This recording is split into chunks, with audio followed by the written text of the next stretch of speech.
नमस्कार, आप देख रहे हैं इंडिया न्यूज उत्तर प्रदेश उत्तराखंड। मैं हूं आपके साथ में ऋतु तोमर। उत्तर प्रदेश विशेष की शुरुआत करेंगे। आजम को लेकर अखिलेश यादव ने आखिरकार अपनी चुप्पी तोड़ दी है। आजम खान के सवाल पर अखिलेश यादव ने कहा, सपा आजम खान की जो मदद कर सकती है वो करेगी। बीजेपी ने खान के साथ अन्याय किया है। बीजेपी ने आजम पर झूठे मुकदमे दर्ज किए हैं। आज ही सपा डेलीगेशन आजम से मिलने गया था। आजम खान ने तबीयत का हवाला देकर मुलाकात नहीं की। तो ये बड़ी खबर, बड़ी जानकारी आपको बता दें कि अखिलेश यादव ने आजम खान के मामले पर आखिरकार चुप्पी तोड़ी और इसके साथ ही अखिलेश यादव ने कहा कि जमानत की पूरी कोशिश की जाएगी आजम खान को लेकर। और बीजेपी ने गलत मुकदमे दर्ज करवाए हैं आजम खान के ऊपर। इसके साथ ही आपको बता दें कि सपा का डेलीगेशन आजम खान से मिलने गया था जेल में, लेकिन तबीयत खराब का हवाला देकर आजम खान ने डेलीगेशन से मुलाकात नहीं की।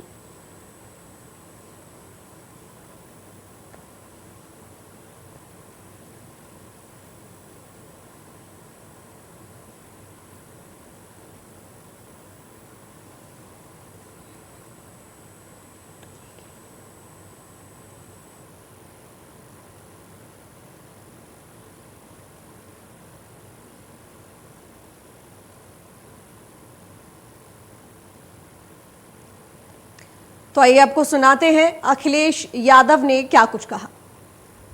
मेरी जानकारी में नहीं है कौन गया था मिलने, मेरी जानकारी में नहीं है। विधायक जी कहते रविदास मल्होत्रा, क्योंकि मुझे यहाँ पर इस गांव में आना था, मुझे जानकारी नहीं है कि कौन मिलने गया था। वो स्वयं ही शायद गए होंगे, मुझे जानकारी नहीं है। सर, आजम को लेकर बड़ा सोशल मीडिया पर भी चल रहा है और तमाम माध्यमों से चल रहा है कि वो नाराज है पार्टी से। समाजवादी पार्टी उनके साथ है।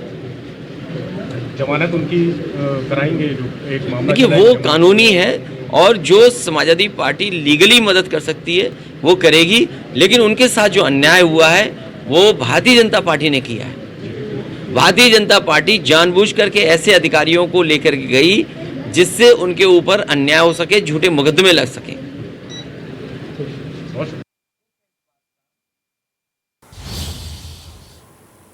तो नरेंद्र यादव इस वक्त हमारे साथ जुड़े हुए लखनऊ से, लाइव से रुख करेंगे नरेंद्र यादव का। नरेंद्र, देखिए, आज अखिलेश यादव ने आखिरकार इस पूरे मामले को लेकर चुप्पी तोड़ी और इसके साथ ही ये कहा कि सपा पूरी मदद करेगी जमानत कराने में आजम खान की। इसके साथ ही दूसरी तरफ हमने ये भी देखा कि सपा डेलीगेशन जब मिलने गए आजम खान से तो उन्होंने मिलने से मना कर दिया तबियत का हवाला देकर। क्या कुछ चल रहा है? देखिए, अखिलेश यादव ने जिस तरीके से कहा कि डेलीगेशन आज गया था, उनको जानकारी नहीं है, ये भी अपने आप में एक बड़ा सवाल है कि सपा राष्ट्रीय अध्यक्ष को जानकारी नहीं है कि उनके विधायक लखनऊ से ही मिलने जा रहे हैं आजम खान से जेल में। और दूसरी बात, उन्होंने कहा कि कानूनी रूप से मदद की जाएगी और भारतीय जनता पार्टी पर आरोप लगाया कि बीजेपी ने ही ऐसे अधिकारियों को रामपुर भेजा जिससे उनके ऊपर तमाम मुकदमे दर्ज हुए और वो जेल में है। तो कहीं ना कहीं इसका ठीकरा भारतीय जनता पार्टी पर फोड़ा और अधिकारियों पर कि उनकी वजह से आजम खान जेल में है और समाजवादी पार्टी उनकी कानूनी मदद करेगी। तो कहा जा सकता है कि जो आजम खान की तरफ से उनके सपोर्टर कहते थे कि सपा राष्ट्रीय अध्यक्ष अखिलेश यादव कोई पहल नहीं कर रहे हैं, तो ऐसे में जो आंदोलन करने की, प्रदर्शन करने की बातें निकल कर आ रही थी कि सपा को ऐसा करना चाहिए, ये सारी चीजें नहीं होने वाली है। केवल कानूनी मदद समाजवादी पार्टी से आजम खान की जाएगी। जी बिल्कुल, लेकिन देखिए, जिस तरीके से आजम खान ने आज सपा डेलीगेशन से मुलाकात नहीं की और इसके साथ ही दूसरी तरफ हमने देखा कि अखिलेश यादव जो इस मामले पर कुछ बोल नहीं रहे थे, उन्होंने भी अचानक से इस मामले को लेकर बयान दिया है। इसको देखकर ये समझ में आता है कि कहीं ना कहीं यहाँ पर जो आजम खान है वो हो सकता है कि नाराज है और ये बात अखिलेश यादव भी बखूबी समझ रहे हैं। बिल्कुल, कहीं ना कहीं दूरियां बनी हैं और नाराजगी है, इसी को लेकर बयानबाजी की गई है और बिना आजम खान के इशारे से कोई रामपुर में बयान नहीं दे सकता है अखिलेश यादव और समाजवादी पार्टी की तरफ से। अगर आज मुलाकात नहीं होती है तो इसके मायने भी यही लगाए जा रहे हैं, राजनीतिक गलियारों में भी यही चर्चा है कि आजम खान ने मना कर दिया होगा। हालांकि जेल प्रशासन कह रहा है कि आजम खान की तबीयत खराब थी, इस वजह से उनसे मुलाकात नहीं हो सकती है। तो ये दो बातें निकल कर आ रही हैं। अब आजम खान के बयान आने के बाद या उनके किसी सहयोगी के बयान आने के बाद ही पता चल पाएगा कि आखिर आजम खान खुद नहीं मिले या जेल प्रशासन ने सपा डेलीगेशन को मिलने नहीं दिया। चलिए, बहुत शुक्रिया आपका तमाम जानकारी के लिए। आगे बढ़ेंगे। बड़ी खबर बुलंदशहर से है, जहां पर भारी पुलिस बल की मौजूदगी में घुड़चढ़ी हुई है। पुलिस के पहरे में दलित युवक की घुड़चढ़ी हुई। पुलिस और पीएसी की मौजूदगी में घुड़चढ़ी करवाई गई। विवाद की आशंका को लेकर पुलिस तैनात रही। गांव में फौजी गौरव गौतम की घुड़चढ़ी हुई। जवान ने पुलिस की सुरक्षा भी मांगी थी और इलाके में घुड़चढ़ी को लेकर हत्या भी हुई थी और जवान को अनहोनी का डर सता रहा था। ककोड़ के गडाना गांव में भारी पुलिस तैनात रही इसी वजह से, क्योंकि पहले भी इस तरह का एक मामला सामने आया था जब घुड़चढ़ी के दौरान ये देखा गया कि एक युवक की हत्या कर दी गई। तो ऐसे में दलित युवक की घुड़चढ़ी पर पुलिस बल तैनात रहा। भारी सुरक्षा युवक को दी गई। हमारे एसएसपी महोदय के पास एक इन लोगों ने एप्लीकेशन डाली थी कि हमारी घुड़चढ़ी में गांव में कुछ व्यवधान उत्पन्न हो सकता है। एहतियातन गांव में फोर्स लगाया गया जो कि शांतिपूर्ण संपन्न हुई उनकी घुड़चढ़ी। पहले कोई इंसिडेंट हुआ है यहाँ पे बहुत दिन पहले, उसी के उपलक्ष्य में शायद इन्होंने एप्लीकेशन दी हो। इंडिया न्यूज की टीम इस वक्त मौजूद है बुलंदशहर के गड़ाना गांव में और ये वो गांव है जहां पिछले साल एक दलितों की बारात को लेकर के सवर्णों ने काफी झगड़ा किया था। और आज मेरे साथ मौजूद है यहाँ फौजी जिनकी गौरव, जिनकी आज शादी है और उन्होंने कल एसएसपी से गुहार लगाई थी कि मेरी शादी में जो है घुड़चढ़ी के लिए काफी फोर्स चाहिए। उनसे जानना चाहते हैं कि गाँव में किस तरीके का माहौल है। गौरव जी, आपके गाँव में पिछली बार बताइए क्या हुआ था और कल आपने क्या एसएसपी से गुहार लगाई थी? देखिए, पिछली बार का जो हमने न्यूज़ पे देखा उसके बारे में हमको जानकारी नहीं है। हम अपनी बताते हैं, हम दूसरों की नहीं सुनते, अपनी बताते हैं।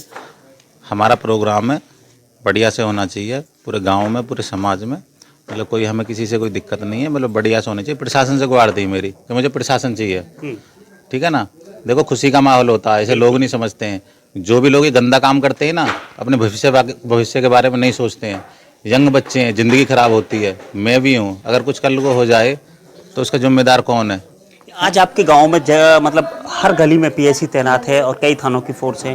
क्या आपने कल एसएसपी साहब से कहा? एसएसपी साहब से मेरी कोई बात नहीं हुई है। मैंने फ़ोन किया था, जो उनका पीए होता है उससे मेरी बात हुई थी। उन्होंने बोला था कि थाना अध्यक्ष से बात करो, एसएचओ से। एसएचओ साहब के पास मैं बात करने गया था। उन्होंने बोला था कि देखो, हम इस मामले में कुछ नहीं कह सकते, कप्तान साहब ही जवाब दे सकते हैं। तो बस मैंने कप्तान साहब से बात करी थी, मेरे को प्रोटेक्शन मिल गया। खुश हैं आप? हाँ, खुश हूँ मैं, कोई दिक्कत नहीं है, खुश हूँ। प्रशासन है। बिल्कुल। तो देखिए, ये थे गौरव, जिनका साफ ये कहना था कि गांव में घुड़चढ़ी को लेकर के कई थानों की फोर्स तैनात है, जिसको लेकर वो काफी खुश है। बुलंदशहर से पुनीत शर्मा, इंडिया न्यूज। तो पुनीत शर्मा इस वक्त हमारे साथ जुड़े हुए हैं बुलंदशहर से लाइव। सीधा रुख करेंगे पुनीत शर्मा का। पुनीत, देखिए, इस मौके पर ये जिस तरीके से घुड़चढ़ी हुई और तमाम पुलिस बल वहां पर तैनात रहा, पुलिस फोर्स वहां पर पूरे गांव में तैनात रही, ये पूरा मामला आखिर था क्या? क्योंकि ये भी खबर आई है कि पहले भी इस तरह का कोई घुड़चढ़ी थी, कोई इस तरह का उत्सव था जिस दौरान किसी युवक की हत्या कर दी गई। इसी वजह से इस बार सुरक्षा मांगी गई थी। बिल्कुल। देखिए, अगर इस पूरे मामले की बात करें तो ये मैं बताना चाहूंगा कि ये बुलंदशहर के ककोड़ थाना क्षेत्र का ये गांव गड़ाना है और यहाँ पर जो बताया जाता है कि पिछले साल एक दलित की घुड़चढ़ी हो रही थी, तभी जो है यहाँ पर सवर्णों ने पथराव कर दिया था और जिसको लेकर के दोनों पक्षों में काफी फायरिंग और पथराव हुई थी और कई लोग घायल हुए थे। हालांकि एक मौत भी हुई थी और अगर वो मौत की अगर बात करें तो वो स्वर्ण जाति के युवक की मौत हुई थी। वो गांव का हिस्ट्री सीटर बदमाश बताया जा रहा था। लेकिन अगर अब की बात करें तो फिलहाल ये कल जो है ये सीआरपीएफ में तैनात है गौरव और इसकी शादी थी, आज घुड़चढ़ी होनी थी, जिसको लेकर के कल बुलंदशहर एसएसपी साहब के पास ये गया और इसने गुहार लगाई कि हो सकता है कि पिछली बार की कहीं पुनरावृत्ति दोबारा गांव में ना हो जाए और मुझको जो है पुलिस प्रोटेक्शन चाहिए। तो एसएसपी महोदय के अनुसार जो है गांव में कई थानों की फोर्स, जो हमारी बात हुई थी यहाँ के एसएचओ जो एसएसआई थे उनसे हमारी बात हुई तो उन्होंने बताया कि 3 थानों की फोर्स और पीएसी यहाँ पर तैनात की गई थी, जो विजुअल में साफ दिखाई दे रहा था। गौरव से जब हमारी बात हुई तो गौरव ने, हालांकि तभी जवान में बोल रहे थे वो, लेकिन कुछ कहने को तैयार नहीं थे क्योंकि उनका कहना था कि मैं सरकारी नौकरी में हूं, इसलिए मैं कुछ बोल नहीं सकता। लेकिन मैंने एसएसपी साहब से जो बात की, उन्होंने मुझे पुलिस प्रोटेक्शन दे दिया। साथ ही अब घुड़चढ़ी जो है वो सकुशल संपन्न हो गई है और बारात जो है यहाँ से चली गई है। जी चलिए, ठीक पुनीत, बहुत शुक्रिया आपका तमाम जानकारी के लिए। आगे बढ़ेंगे। ललितपुर पहुंचे विधि एवं न्याय केंद्रीय मंत्री प्रोफेसर एसपी बघेल को कॉलोनी निवासियों ने ज्ञापन देकर न्याय दिलाने की मांग की है। बताते चले कि जिला प्रशासन द्वारा विधवा कॉलोनी की भूमि को सरकारी भूमि मानते हुए कॉलोनी में जमीन की खरीद फरोख्त और निर्माण पर रोक लगा दी गई है, जबकि उन्मुक्त भूमि पर किए गए सभी निर्माण लेआउट और नक्शा पास कराने के बाद कराए गए हैं। कॉलोनी वासियों और केंद्रीय मंत्री से परेशान की कार्रवाई को गलत बताते हुए न्याय की मांग की गई है।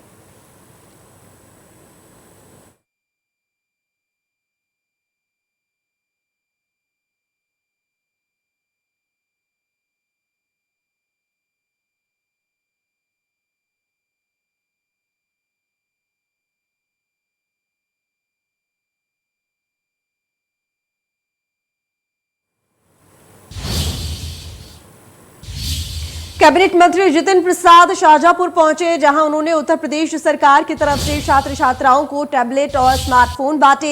इस दौरान उन्होंने कहा कि उत्तर प्रदेश सरकार जो कहती है वो करके दिखाती है। टैबलेट और लैपटॉप मिलने के बाद छात्र छात्राओं ने भी योगी सरकार को शुक्रिया कहा। कार्यक्रम में सभी 406 छात्रों और छात्राओं को टैबलेट और स्मार्टफोन दिए गए।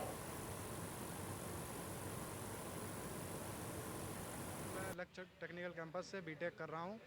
इसका मेन एम है कि ऑनलाइन स्टडी को बढ़ावा देना, जिससे कि बच्चे जो भी गरीब परिवार के हैं वो ऑनलाइन से पढ़ाई कर सकें और अपने भविष्य को ऊंचा कर सकें। उत्तर प्रदेश सरकार ने जो ये पहल जारी की है, ये बहुत ही पावरफुल पहल है, क्योंकि उन्होंने ये बहुत ही गहराई से देखा है कि जो हमारे टेक्निकल स्टूडेंट्स हैं और जो भी हमारे स्टूडेंट्स हैं उनको जो प्रॉब्लम्स फेस करनी पड़ रही थी। अभी जैसे कि कोरोना काल में सारे कॉलेजेस स्कूल सभी ब्लॉक हो चुके थे, सभी को बंद कर दिया गया था, तो वर्क फ्रॉम स्टडी चल रहा था। तो घर बैठ के पढ़ाई करना हम लोगों के लिए काफ़ी मुश्किल हो रहा था। जो हमारी क्लासेस थी उनका एक परफेक्ट टाइमिंग होती थी और एक क्लास में कई सारे बच्चों को हैंडल करना काफ़ी पॉसिबिलिटीज़ कम हो जाती हैं। तो वहाँ पर जो इन्होंने हमें ये टैबलेट वितरण योजना के साथ जो कदम उठाया, ये हमारे लिए बहुत ही पावरफुल और बहुत ही सफलदायक कार्यकाल की घोषणा और सभी हमारे बच्चे जो उच्च शिक्षा से लेकर प्राविधिक शिक्षा और तमाम उसमें शिक्षा प्राप्त कर रहे हैं, उनके लिए ये सुविधा उपलब्ध कराई गई है। और ये भारतीय जनता पार्टी का जो संकल्प था चुनाव से पहले, तो आगरा में भी कोरोना ने दस्तक दे दी है। कोरोना के मामले लगातार बढ़ते जा रहे हैं। 15 नए केस आने के बाद संख्या 34 पर पहुंच गई है। स्वास्थ्य विभाग मुस्तैद है और लगातार कोरोना के मामलों पर निगाह बनाए हुए है। आगरा जिला अस्पताल के सीएमओ अरुण श्रीवास्तव से हमारे सहयोगी ने खास बातचीत की है। देखिए रिपोर्ट। चौथी लहर की दस्तक हो चुकी है। ताजनगरी आगरा में भी केस बढ़ने लगे हैं। स्वास्थ्य विभाग की क्या व्यवस्था है, इसको लेकर बात करने के लिए हमारे साथ हैं सीएमओ आगरा अरुण श्रीवास्तव जी। सर, क्या व्यवस्था है? चौथी लहर की दस्तक हो चुकी है, 3 पेशेंट भी क्वारंटीन में। देखिए, जिस तरह के केसेस पूर्व से एकदम से बढ़ोतरी हुई एनसीआर में, ऑब्वियसली हमारे यहाँ भी पहले दिन 5 केस, उसके बाद लगातार केसेस पॉजिटिव आ रहे हैं। टिप केसेस में भी अच्छी खासी संख्या में बढ़ोतरी हुई है। ज़्यादातर होम आइसोलेशन पे हैं। 3 जो पहले दिन थे, 5 केसेस में वो बाहर के थे, वो लौट गए थे। उसके अतिरिक्त गुड़गांव से आई हुई लड़की थी, उसके परिवारजनों को भी संक्रमण हुआ है। तो ये तय है कि इसका संक्रमण काफ़ी तेज है। हम लोग के स्तर पे जो चिकित्सा सुविधाएं हैं, उसके लिए लगातार मॉक ड्रिल और रिहर्सल की जा रही है। जो भी उपकरण, दवाइयाँ और इंफ्रास्ट्रक्चर की आवश्यकता है, पूरी तरह से उसके लिए तैयार है। हमारी 2 समस्याएं जिस पे हम लोग इसमें सबसे ज़्यादा कार्य कर रहे हैं, एक तो सैंपलिंग और दूसरा वैक्सीनेशन। सैंपलिंग के लिए मोबाइल टीमों को उन क्षेत्रों में ज़्यादा से ज़्यादा सैंपल लेने के लिए कहा गया है जहाँ पे ये केसेस निकल रहे हैं। देखिए, ये केसेस ज़्यादातर हमारे दयालबाग, शाहगंज, आवास विकास, सूरनगर जैसे क्षेत्रों में ज़्यादा निकल रहे हैं और कोशिश यही है कि उसको फोकल पॉइंट मानते हुए इसके आसपास भी ज़्यादा से ज़्यादा हम लोग सैंपल लें।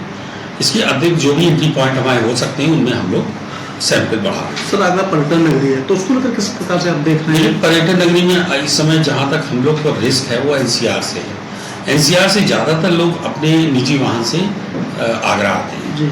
इसलिए मेरा यही अनुरोध है, जो भी यहाँ का जनमानस, जिनके यहाँ अतिथि या जो गाइड होटल जहाँ पे भी ये लोग रुकते हैं, और किसी की भी कोई भी सिम्टम्स अगर आपको दिखाई पड़ते हैं किसी भी प्रकार का, मत सोचे कि ये बुखार है, खराश है।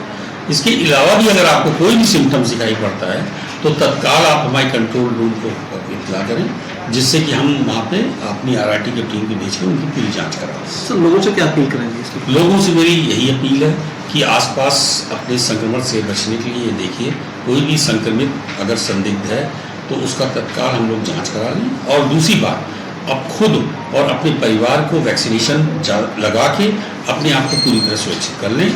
जो भी कोविड बिहेवियर है, जैसे मास्क का इस्तेमाल करना, समुचित दूरी करना और सैनिटाइजर का प्रयोग करना, ये करते रहें और इससे खुद भी अवेयर हों और दूसरे को भी अवेयर कराएं, टोकना शुरू करें। तो सबसे बड़ी बात है, आपको अवेयर रहना होगा। सबसे बड़ी बात, जिस प्रकार से कोई भी संक्रमित आपको मरीज दिखता है तो वो अपना इलाज कराए, उसकी जानकारी भी कहने को स्वास्थ्य विभाग को दें। Sanjay Singh, India news, Agra. तो रुक करेंगे अगली बड़ी खबर की तरफ। आपको बता दें कि इस वक्त एक बड़ी खबर आ रही है और वो बड़ी खबर है, आपको बता दें कि देहरादून से, जहां पर प्रीतम सिंह ने बड़ा बयान दिया है। तो देहरादून से बड़ी खबर, प्रीतम सिंह ने बड़ा बयान दिया। मेरे खिलाफ कुछ लोग साजिश कर रहे हैं। प्रीतम सिंह का कहना, मैं कांग्रेस का सच्चा सिपाही हूं, लेकिन मेरे खिलाफ कुछ लोग साजिश कर रहे हैं। तो देहरादून से बड़ी खबर, प्रीतम सिंह का बड़ा बयान, जिसमें उन्होंने कहा कि मेरे खिलाफ साजिश रची जा रही है, मुझे कुछ लोग बदनाम कर रहे हैं और मैं सच्चा सिपाही हूं कांग्रेस का, लेकिन क्योंकि लोग मेरे खिलाफ साजिश कर रहे हैं और मुझे बदनाम करने की कोशिश की जा रही है। तो मेरे खिलाफ कुछ लोग साजिश कर रहे हैं, मुझे बदनाम करने की कोशिश की जा रही है, मैं कांग्रेस का सच्चा सिपाही हूं। ये तमाम बातें प्रीतम सिंह ने कही हैं। ये बड़ी खबर, बड़ी जानकारी आपको बता दें कि देहरादून से है, जहां पर प्रीतम सिंह ने यह बड़ा बयान दिया है। उन्होंने कहा कि मुझे कुछ लोग बदनाम करने की कोशिश कर रहे हैं, मेरे खिलाफ साजिश रची जा रही है, लेकिन मैं कांग्रेस का सच्चा सिपाही हूं और उसके बावजूद मेरे पीछे साजिश हो रही है, मुझे बदनाम करने की कोशिश की जा रही है। कुछ लोग हैं जो मिलकर मेरे खिलाफ षड्यंत्र रच रहे हैं, साजिश कर रहे हैं और मुझे बदनाम करने की कोशिश कर रहे हैं। तो ये तमाम बातें, ये बड़ा बयान प्रीतम सिंह ने दिया है। आपको बता दें कि हाल ही में उत्तराखंड में चुनाव हुए, जिसमें कांग्रेस हारी और बीजेपी जीती, जिसके बाद कांग्रेस में कई तरह की हलचल देखी गई और सबसे बड़ी बात यह कि अंतर कलह की बात सामने आई कांग्रेस में। और उसके बाद से जब कांग्रेस में प्रदेश अध्यक्ष बनाए गए, उपाध्यक्ष बनाए गए, उसके बाद भी देखा गया कि कई तरह की बातें कांग्रेस में सामने आई। और ऐसे में प्रीतम सिंह ने ये बड़ा बयान दिया है, जिसमें प्रीतम सिंह ने कहा है कि मुझे यहाँ पर बदनाम करने की कोशिश की जा रही है, कुछ लोग हैं जो कि मेरे खिलाफ साजिश रच रहे हैं, लेकिन मैं कांग्रेस का सच्चा सिपाही हूं। तो ये बड़ा बयान दिया है प्रीतम सिंह ने। तो आपको बता दें कि प्रीतम सिंह, जो कि पहले यानी कि पूर्व अध्यक्ष है, प्रीतम सिंह हमारे साथ जुड़े हुए हैं, कांग्रेस नेता। स्वागत है आपका प्रीतम जी इंडिया न्यूज पर। हेलो। हाँ जी प्रीतम जी, स्वागत है आपका इंडिया न्यूज पर। जी जी, धन्यवाद जी। प्रीतम जी, ये बयान दिया है आपने कि मैं कांग्रेस का सच्चा सिपाही हूं, कुछ लोग मुझे बदनाम करने की कोशिश कर रहे हैं, साजिश रची जा रही है, जानना चाहूंगी आपसे। नहीं, देखिए, मैं बड़ा स्पष्ट करना चाहता हूँ। एक समाचार पत्र छपा जिसमें कहा गया कि कांग्रेस के एक बहुत बड़े नेता जो है कांग्रेस छोड़ना ने जा रहे हैं, भारतीय जनता पार्टी में सम्मिलित हो रहे हैं। और जब प्रेस के लोगों ने मुझसे पूछा कि क्या इसमें सच्चाई है, तो मैंने उन्हें बड़ा स्पष्ट कहा कि प्रीतम सिंह कांग्रेस में है और कांग्रेस के लिए कार्य करता रहेगा। मेरे पिताजी 8 बार जो है और मैं 6 बार जो हूँ कांग्रेस का विधायक रहा हूँ, तो 14 टर्म जो है मेरे परिवार ने कांग्रेस को दिए हैं। तो जो इस तरह की अटकलें हैं बेबुनियाद है। लेकिन आज फिर एक पोर्टल ने न्यूज छापी कि मैंने इस्तीफा दे दिया है और मैंने जो है तय किया है कि कल मैं इस पोर्टल पर जो है डिफर्मेशन सूट दायर करूंगा जी, ताकि कौन लोग इसके पीछे हैं ये सब जो चेहरे बेनकाब हो सके और वास्तविकता सामने आ सके। यानी कि प्रीतम जी, आपका कहना है कि ये जो आपने बातें कही हैं वो इस संदर्भ में है कि कुछ लोग ये अफवाह फैला रहे हैं कि आप बीजेपी में जा रहे हैं, तो आपने उस संदर्भ में ये बयान दिया है? नहीं, कुछ लोग नहीं। कुछ लोग नहीं तो कौन लोग फिर? किसके लिए कह रहे हैं आप? न्यूज पोर्टल जी, ये न्यूज पोर्टल के लिए कहा है आपने? हाँ, मैं उस पे जो हूँ मैं वो साजिश क्यों रचेंगे प्रीतम जी? नहीं, आखिर एक बात बताइए ना। हाँ। आखिर मुझे ये कहा गया कि मैं कांग्रेस छोड़ने जा रहा हूँ, तो बताए ना क्या एविडेंस है उनके पास? भाई आप किसी को डिफेम करने का अधिकार नहीं है। मीडिया को, किसी को, कि वो किसी को डिफेम करे। अगर सच्चाई है तो बताएं, और ऐसे डिफेम करेंगे तो स्वाभाविक बात है, मेरा राइट है। संविधान मुझे ये मेरा मौलिक अधिकार है कि अगर कोई मुझे डिफेम करेगा तो मैं उस पर डिफॉर्मेशन सूट दायर करूँ, और मैं कल जो है इस न्यूज पोर्टल पर डिफॉर्मेशन सूट दायर करने जा रहा हूँ। जी चलिए ठीक, प्रीतम जी आपका बहुत धन्यवाद इंडिया न्यूज के साथ जुड़ने के लिए। आगे बढ़ेंगे। प्रदेश सरकार एक और शिक्षा में सुधार को लेकर लाख कोशिशें कर रही है, लेकिन सरकार की तमाम कोशिशें नाकाम होती दिख रही हैं। आपको बता दें कि बाराबंकी के हड़क ब्लॉक के रसूलपुर गांव में प्राथमिक विद्यालय के शिक्षकों की मनमानी सामने आई है, जहां पे शिक्षक अक्सर देर से विद्यालय पहुंचते हैं, जिस कारण बच्चों को स्कूल का ताला खुलवाने के लिए घंटों इंतजार करना पड़ता है। सुबह में बच्चे भीषण गर्मी में खड़े होकर घंटों ताला खुलने का इंतजार करते हैं। वहीं सरकार की ओर से सरकारी विद्यालयों का समय सुबह 7:30 बजे से 12:30 बजे तक निर्धारित किया गया है। चाबी किसके पास रहा? तो फिलहाल उत्तर प्रदेश विशेष में बस इतना ही। देखते रहिए इंडिया न्यूज उत्तर प्रदेश उत्तराखंड।